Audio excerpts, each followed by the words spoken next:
were about 17 nautical miles from the southeast of Bajo de Masinloc.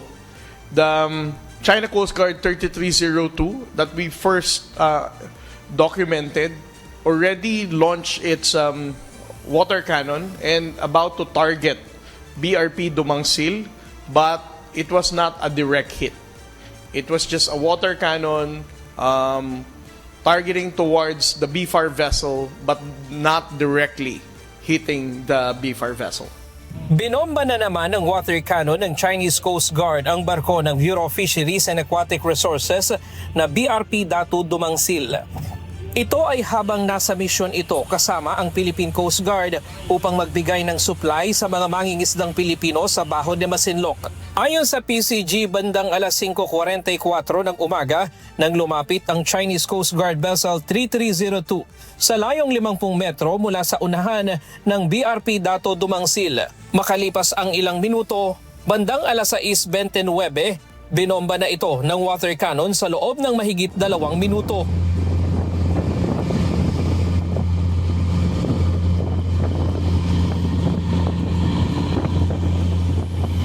Kasabay nito, isa pang Chinese Coast Guard vessel ang CCG-21579 ang nagsagawa ng mapanganib na pagharang sa BRP Datu Paiborong matapos tumawid sa unahan nito sa layong tinatayang 500 metro. Isang hakbang na ayon sa PCG, paglabag sa International Regulations for Preventing Collisions at Sea o COLREGS at naglagay sa panganib sa buhay ng mga tripulante.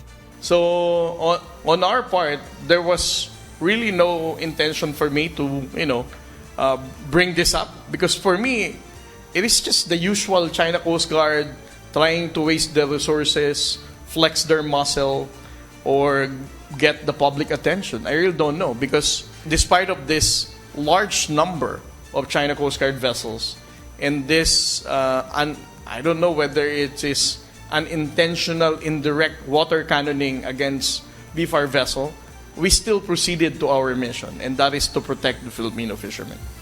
Sa kabila ng pananakot, ipinagpatuloy ng BFAR at PCG ang kanilang misyon sa ilalim ng programang Kadiwa ng Bagong Bayaning Mangingisda.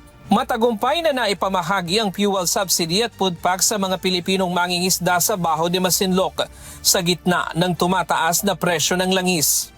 Nagpalipad din ang Philippine Coast Guard ng Cessna Grand Caravan upang magsagawa ng Aerial Maritime Patrol. Nakatanggap pa ito ng radio challenge mula sa Chinese forces. Sa isinagawang Maritime Domain Awareness Flight, namataan ng 9 na Chinese Coast Guard vessels, isang Chinese Maritime Militia vessel at isang barko ng People's Liberation Army Navy sa lugar. Sa kabila ng patuloy na panggigipit, tiniyak ng PCG at BFAR na ipagpapatuloy nila ang kanilang mga operasyon upang maprotektahan ang kabuhayan at karapatan ng mga Pilipinong mangingisda sa West Philippine Sea. Ryan Lacanlale, humahataw sa Balita Ngayon.